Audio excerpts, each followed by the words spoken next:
Bienvenue sur la chaîne objectiflibreindépendant.com.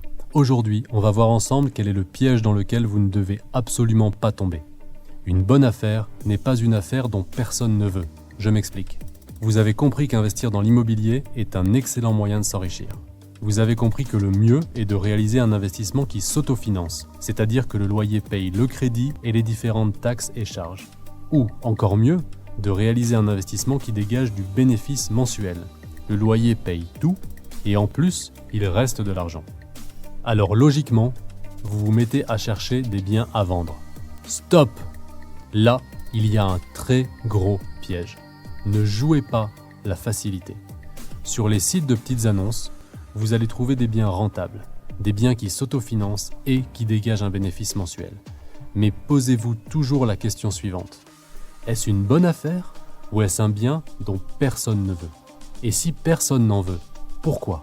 Parce qu'il y a un faux problème que je peux résoudre ou parce qu'il y a un vrai problème?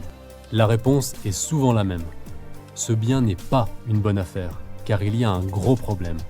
C'est un bien dont personne ne veut, et donc le vendeur baisse son prix. Exemple, un bien situé dans un endroit sans demande locative, vous ne parviendrez jamais à louer. Ou un bien situé dans une zone dans laquelle il n'y a pas de locataire solvable.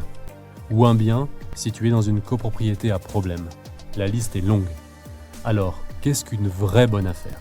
Ce que je souhaite vous dire, c'est que le plus souvent, une bonne affaire ne se trouve pas comme ça, toute faite. Une bonne affaire, ça se crée. Et ça se crée en faisant quelque chose. Souvent, quelque chose que les autres ne veulent pas faire, comme une rénovation. Ou quelque chose que les autres ne pensent pas à faire, comme une division d'appartements. Voici des exemples. Transformer un bien, aménager les combles pour faire un duplex, ou diviser un appartement en plusieurs appartements. Autre exemple, transformer un bien normal en colocation, ou transformer un bien normal en location de courte durée. Transformer un studio en 2 pièces, transformer une location nue en location meublée. Dans certains cas, donner une sécurité au vendeur, en achetant cash ou sans conditions suspensives d'obtention de crédit. Ainsi, le vendeur est sûr de ne pas se retrouver dans 2 ou 3 mois avec son bien de nouveau sur les bras. Et dans tous les cas, négocier. En gros, ce n'est pas la bonne affaire qui se présente toute seule, c'est vous qui transformez une affaire en bonne affaire. N'achetez pas un bien dont personne ne veut. Ou alors, faites-le si vous savez comment transformer ses faiblesses en atouts. Pour savoir comment repérer une bonne affaire et acquérir les connaissances nécessaires pour ne pas vous tromper, rejoignez le club des investisseurs immobiliers. Pour découvrir ce club, cliquez sur le lien qui se trouve dans la description de la vidéo. Pour être sûr de ne pas rater les prochaines vidéos, abonnez-vous et cliquez sur la cloche pour être averti lorsqu'une nouvelle vidéo est postée. Pensez aussi à aimer et à partager la vidéo. À très vite!